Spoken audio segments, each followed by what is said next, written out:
ভাঙা চাহালা ভাঙা বেড়ার ফাঁকে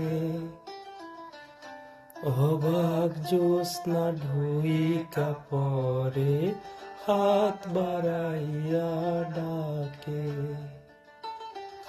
হাত ইশারায় ডাকে কিন্তু মুখে বলে না।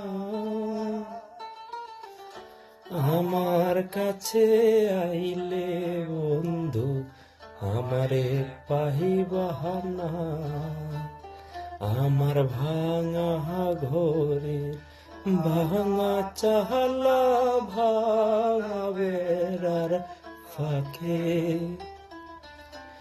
অবাক জ্যোৎস্না ঢুইকা পরে হাত বাড়াইয়া ডাকে।